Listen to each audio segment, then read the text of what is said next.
在娛樂圈光怪陸離的舞台上，預言與反轉的故事總是格外引人入勝。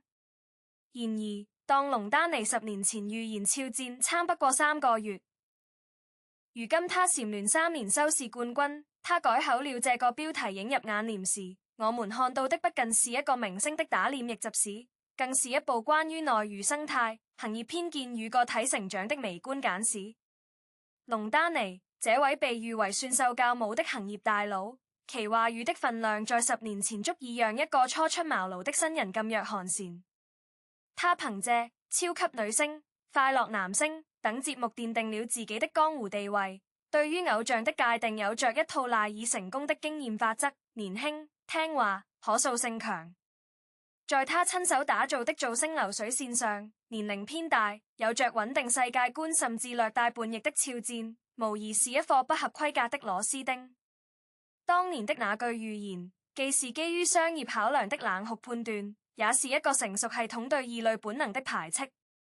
彼時恐怕沒有多少人會去質疑這位教母的眼光，畢竟在那個流量初起的年代，工業化生產的偶像似乎才是唯一的正解。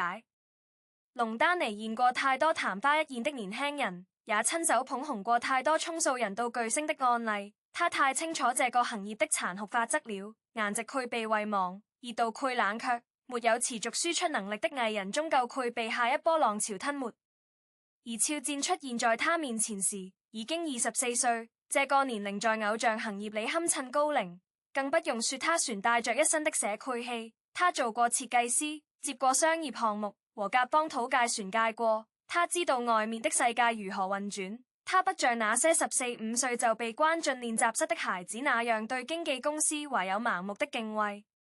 龍丹妮敏銳地捕捉到了這一點，在他看來，這種不純粹的背景恰恰是偶像之路上的致命傷，因為偶像需要的是絕對的服從和毫無保留的交付，而肖戰的眼神裡分明寫着我有我自己的判斷。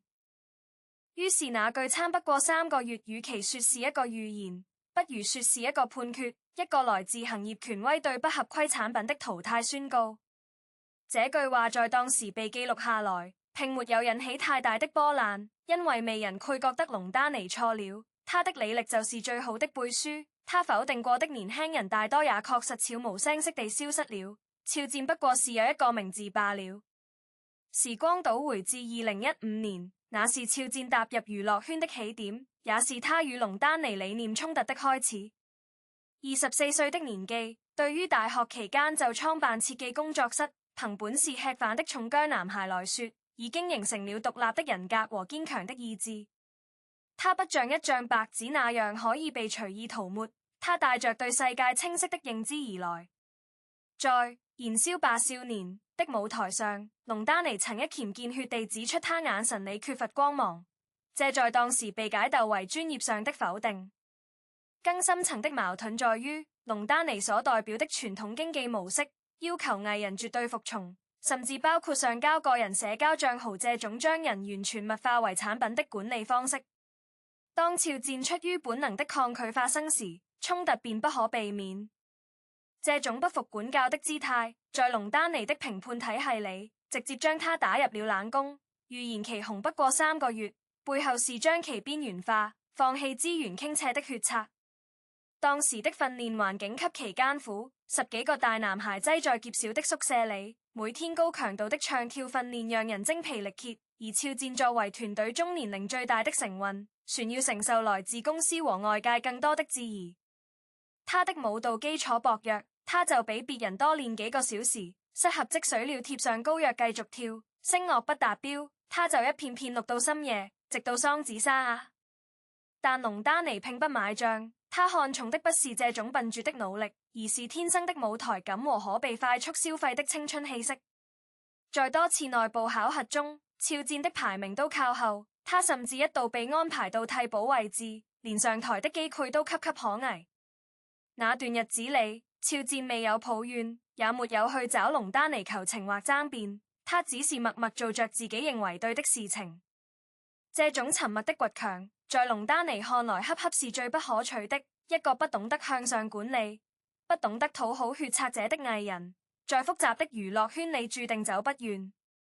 他見識過太多乖巧隱話的孩子如何在資本的扶持下平步青雲，也見過太多有才華卻桀驁不馴的苗子最終被行業拋棄。他的判斷基於20年的實戰經驗，他不相信例外。在隨後的幾年裡，肖戰確實過着與明星意志相去甚遠的生活。他在 X9 少年團中並非最受寵的那個，通告稀少，甚至一度連助理都沒有配備。面對公司的放讓，他並未坐以待斃，而是如同大學時期為了接設計單子四處奔走一樣，開始自己去劇組面試，去爭取那些微小的機會。他在我的皇帝陛下中飾演的北陀默染，雖然是個配角，卻因為精準的顏值和氣質拿捏，首次在古裝領域嶄露頭角。這段漫長的沉寂期，對於肖戰而言，是在龍丹尼不看好的目光下，以一種高級打工人的心態默默積蓄力量。他沒有被那句預言擊垮，反而將其轉化為一種沉默的抗爭。他一邊學習表演、磨練台詞，一邊保持着與資本的理性距離。在橫店的那些日子裡，他住在最普通的劇組宿舍，吃着盒飯，和其他群演一樣在烈日下等待自己的鏡頭。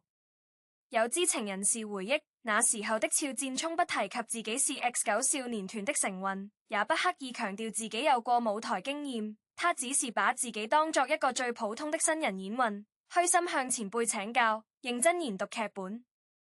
他甚至自費請表演老師給自己補課，這在當時的偶像圈子裡是極其罕見的。大多數同齡的偶像都在忙着跑通告、接商演、賺快錢，而肖戰卻像一個苦行僧一樣，把自己扎進了表演的土壤裡。這種在逆境中不卑不亢的姿態，為他日後面對狂風暴雨般的輿論危機，練就了堅韌的內核。龍丹尼或苦從未預料到，那個被他判定為沒有星相的男孩，正在用一種最原始也最紮實的方式重構自己的命運軌跡。他依然忙於他的算獸帝國，忙於複製下一個李宇春，下一個花神宇，而肖戰在他龍大的商業版圖中不過是一個邊緣化的虧損項，連被重點審視的資格都沒有。2019年的夏天，宛如一道驚雷劃破沉寂的天空。陳情令的爆紅將肖戰一夜之間推向了娛樂圈的頂峰。他飾演的魏無羨肆意洗脫，重情重義，與他在現實中的處境形成了奇妙的互文。那個曾被斷言眼神磨光的男孩，此刻眼中卻映照着萬千星辰。收視率的飆升，話題度的爆炸，不僅徹底擊碎了龍丹尼當年的預言，更讓整個行業看到了非標準化偶像的巨大商業潛力。此時，龍丹尼的態度成為了媒體追逐的焦點。儘管在公開場合他或苦聘未明確改口，但從哇唧唧哇對肖戰近乎放養的狀態到後來捆綁利益的複雜糾葛中，不難看出這一記現實的耳光打得有多響亮。據相關報道顯示，肖戰走工後的很長一段時間，哇唧唧哇的主營業務利潤中甚至沒有一分錢直接來自於他，這足以證明雙方關係的疏離以及當初預判的失誤。肖戰的逆襲動搖了龍丹尼那一套經驗主義的根基，證明在工業化標準之外，一個有思想、有主見的成熟個體，反而能通過作品與粉絲建立更為牢固的情感連接。業內開始出現一種新的聲音，那些曾經附和過龍丹尼的評論人紛紛調轉方向，盛讚肖戰的大器晚成，仿佛當年集體唱衰的人不是他們自己。龍丹尼在私下場合被問及這段往事時，他的表情複雜而微妙，既不願完全否認自己當年的判斷，又不得不承認肖戰確實創造了奇蹟。據說在一次內部高管會議上，他曾感慨說：我們看走眼了一個人。這句話被零星傳出來，在粉絲圈裡引發了巨大的熱議，被視為龍丹尼變相改口的證據。但事實上，龍丹尼從來沒有在任何公開場合正式收回自己的預言，他只是選擇沉默，而沉默在這種情景下本身就是一種態度的轉變。更有趣的是，哇唧唧哇隨後試圖通過法律途徑如肖戰解約聘索要高額違約金，這被外界解讀為一種放手之前最後割一刀的商業操作，也從側面印證了雙方關係的破裂。龍丹尼的公司不再能從肖戰身上獲益，但他曾經那句輕飄飄的預言卻像一面鏡子，照出了整個行業對人的漠視和對經驗的迷信。然而，命運的饋贈早已暗中標好了界格。就在肖戰登頂頂流不久，2020年爆發的227事件幾乎將他吞噬。那是一場前所未有的網絡圍剿，他代言的品牌被抵制，參演的作品被刷低分，事業瞬間跌入冰點。在那段至暗時刻，曾經的預言仿佛以一種殘酷的方式部分應驗，他確實在3個月內遭遇了滅頂之災。但肖戰再一次展現了超越龍丹尼預判的韌性。他沒有選擇逃避，而是解散後換軀，呼躍理智追星，並默默承受了所有風暴，轉向話劇舞台，如夢之夢，潛心修煉立功。這一次，他不再僅僅是那個不被看好的偶像，而是親手將破碎的瓦礫拾起，重建起自己的王國。話劇排練的強度遠超影視劇，每天從早到晚的台詞打磨、形體訓練、情緒調度，讓肖戰幾乎住在劇院裡。導演曾透露，肖戰為了一個轉身的動作可以重複上百遍，直到肌肉形成記憶為止。他把自己關在排練廳裡，拒絕一切外界的採訪和綜藝邀約，徹底從公眾視野中消失。這種近乎自虐式的沉澱，在浮躁的娛樂圈裡簡直是異類。很多同期走紅的藝人趁着熱度瘋狂撈金，而肖戰卻在最賺錢的時候選擇退到幕後，去啃一塊硬骨頭。有人嘲笑他傻，有人預測他這一退就再也回不來了，甚至有人重提龍丹尼當年的預言，斷言這次肖戰是真的要3個月後查無此人了。然而，當他帶着滿身的話劇功底重回鏡頭前時，所有人都驚呆了。他的眼神裡有了更深的層次，他的台詞有了更強的穿透力，他的表演不再依賴顏值和濾鏡，而是真正有了揮骨的雛形。王牌部隊，你的硬漢軍人，夢中的那片海，你的年代青年，每一個角色都紮實得讓人無法忽視。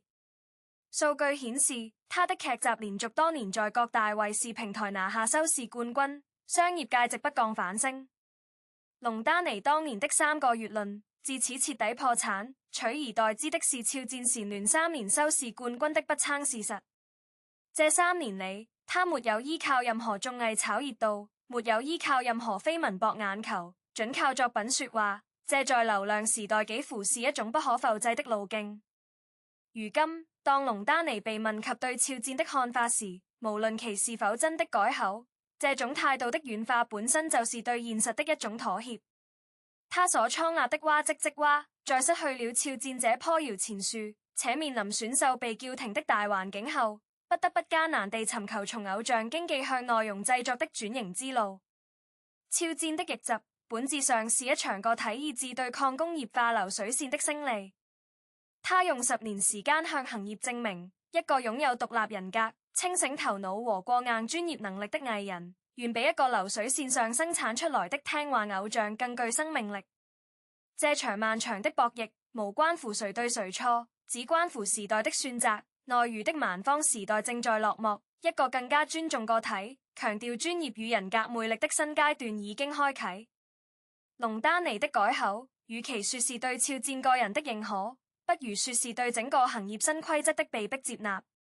在他最新的一次行業論壇演講中，他罕言地提到了要給藝人更多成長空間、尊重個體的獨特性這樣的表述。雖然從頭到尾未有提到肖戰的名字，但明眼人都聽得出話裡有話。這種改變是好事，它意味着經驗主義者開始反思自己的框架，意味着整個造星工業正在從流水線模式向土壤培育模式進化。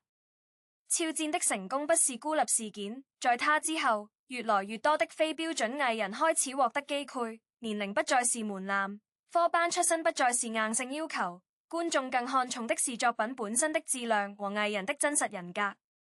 這種趨勢的背後，是新一代受眾審美趣味的成熟，他們不再願意被資本投餵，而是有了自己獨立的判斷力。肖戰和他的粉絲之間形成的那種相互尊重、共同成長的關係，也成為了一種值得研究的粉絲經濟新模式。回望這段長達10年的恩怨糾葛，龍丹尼與肖戰之間，或苦拼無私人仇怨，更多的是兩種價值觀的碰撞。龍丹尼作為商業公司的掌舵人，追求的是風險可控、可複製的成功模式。他對肖戰的誤判是基於過往經驗的理性計算，而肖戰作為一個活生生的人，拒絕成為提線木偶，堅持用自己的方式探尋前路。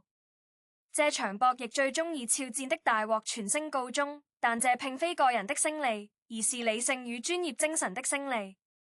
他警示着娛樂圈乃至所有行業，沒有任何一套經驗可以永遠精準地定義另一個人。標籤化的評判往往遮蔽了真正的可能性。我們不應該把龍丹尼塑造成一個反派，他只是一個被時代甩在身後的從業者。他的問題在於過於相信自己的經驗，而忽略了生命的流動性。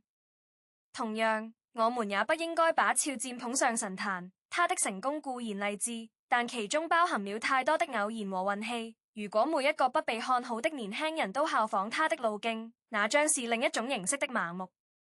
真正值得被記住的是這個故事裡關於人的價值，無論身處何種行業，被怎樣權威的判斷所否定。只要保持清醒的自我認知和持續的專業精進，時間終會給出公平的答案。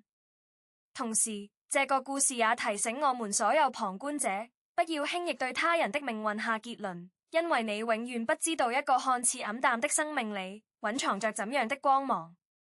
站在2026年的節點上，當我們冷靜審視這一切，應當意識到，無論是預言傳是改口，都只是流量時代的談資。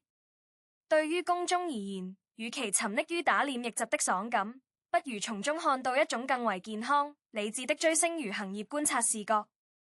我們欣賞肖戰百折不撓的韌勁，但不必神話其經歷。我們理解龍丹尼基於商業邏輯的判斷，但也應當反思其局限性。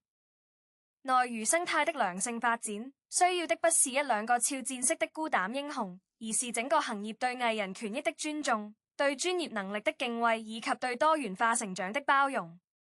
而對於屏幕前的每一位看客，在茶餘飯後討論這些是非對立時，若能多一份獨立思考，少一絲非黑即白的狂熱，這或苦便是理智吃瓜的最高境界。時間是最公正的裁判，它既沖刷掉了偏見的塵埃，也讓一切喧囂最終歸於平靜，只留下值得銘記的作品與真正的價值。在這個信息爆炸的時代，我們太容易被情緒裹挾，太容易站序貼標籤，但真正的成長恰恰來自於跳出這種二元對立的絲庸陷阱。龍丹尼當年的話固然刻薄，但若沒有那句話的刺激，肖戰是否船能激發出那股證明自己的勁頭，也未可知。一切的恩怨祭繪、對錯是非，放到10年的長度裡去丈量，都變得複雜而多義。我們唯一能確定的是，任何人都不該被一句話定義一生，任何預言都只是概率由非而非宿命判決。願所有的年輕人都能在不被看好的目光裡守住自己的節奏，願所有的行業觀察者都能對生命保持基本的敬畏和謙卑，願我們吃瓜時帶着思考，討論時帶着善意，這便是一個健康社區最美好的樣子。